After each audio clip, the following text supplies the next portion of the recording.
Hey y'all, welcome back to my channel. Today I'm going to be sharing my top 10 favorite budget-friendly staycation ideas. Some people are like, well, what is a staycation? But before we get into that, make sure you hit that subscribe button, like, and share this video. So, what is a staycation? A lot of people ask me this. Basically, I like to describe a staycation as a day that you reserve, maybe even a weekend, and you are exploring your city. But your mindset is a mindset of that I am a tourist in my own city. Not that I live here and I'm just checking out things in my own city. It's a whole mindset change. So it's kind of like the mindset that you have when you go on a vacation, and your mindset, you're gonna relax, you're not gonna think about work, you're not gonna think about any chaos that you might have at home, if you will. So it's that same mindset change that you would have on a vacation, but instead you have it in your own city, which is why it's called a staycation. So tip number one, research activities in your own city. This could be museums, this could be hiking, biking, kayaking, even a new mall. That's something that could be considered a staycation. You're exploring a new area. And number two, plan a day trip. Plan a day trip somewhere local. And it could even be, if you live in a big city, a lot of major cities have small little suburban areas. And that could even be something where you just say, you know what, I'm gonna go plan a full day of activities in this little suburban area that I have not yet explored. So you could plan to do a breakfast restaurant, a lunch restaurant, maybe a dinner restaurant. Maybe that's the day they have a festival, and you just kind of plan to spend the whole day there. Okay guys, here's tip number three. You can look for different things to do outdoors. So I know a lot of people might be thinking, what kind of things could I do outdoors that would help me feel like I'm on a staycation? Well, there's usually tons of places you can go hiking. There's places where you can go biking. There's places where you can have a picnic outside. There's places where you can just go for a really long walk. Like I live in San Diego, so we have tons of walking trails that are near the bay or near the ocean. And being outside is not only good just from an exploration standpoint, but it's also good for your mental well-being. Number four. Also, there's a lot of cities that have different types of cultural sites, so different types of historical sites, and this would be a great thing to incorporate into your staycation. Most of the time, going to a museum or going to state parks or museums or state-run museums, a lot of those are free, so it's a great thing to incorporate into your staycation.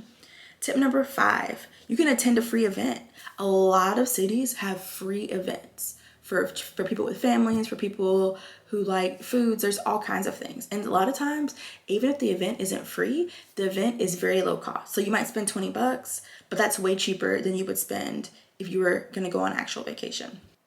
Tip number six, you can use the staycation to try a new hobby. So maybe you book a cooking class as part of your staycation. You know, maybe you book a paint and sip, which I love those by the way, but you do a paint and sip. A few weeks ago, I did a pottery class. I've never done pottery before, and I was super interested in doing it. So I spent my evening doing a pottery class. So that would be something really fun to incorporate into your staycation. So you start your day off with a delicious breakfast somewhere, you go explore, maybe check out some museums, and then you end your day doing a pottery class. Something fun and different and unique if you've never done one before. Number seven is trying new foods. So I actually really like this one. I'm a huge foodie. So what I like about this one is that, let's say you've been wanting to go to Jamaica or you've been wanting to go to India, but you don't have the money to. Something fun to do is you can look up some recipes from local, look up some recipes, cultural cuisines from those areas, and you can make them at home. And then you can have like a whole like travel inspired culinary event at your house. Tip number eight, you can create a travel inspired movie night. So take tip number seven and incorporate it into a movie night. So maybe you find movies that represent a culture, or maybe they're like movies that are like, for example, that movie Under the Tuscan Sun. I mean, you can create an Italian night, have all this delicious Italian food that you made, and then you're watching Under the Tuscan Sun. See what I did there? Okay, next, this is another one I really like. Tip number nine is doing a photography exploration. So what does that mean? So that means you take your camera, take your cell phone, and you go out and you act like you're a photographer. Like you are shooting footage and photographs of your city. And you might be surprised that you might actually enjoy this, and maybe this can even become a new hobby. My last and final tip number 10, is to explore local art. So that means, again, and I've kind of mentioned this throughout the video, but you can check out to see what kind of local art galleries you have, what kind of theaters you have, what kind of museums, any kind of like live music venues. Because many communities offer these, and a lot of them are free. So I've seen in a lot of communities they'll have free outdoor music events, which is a great Friday night. You just put your blanket, you chill. So again, these are all great tips that you can incorporate into your staycation. I hope my top 10 budget-friendly staycation ideas was helpful.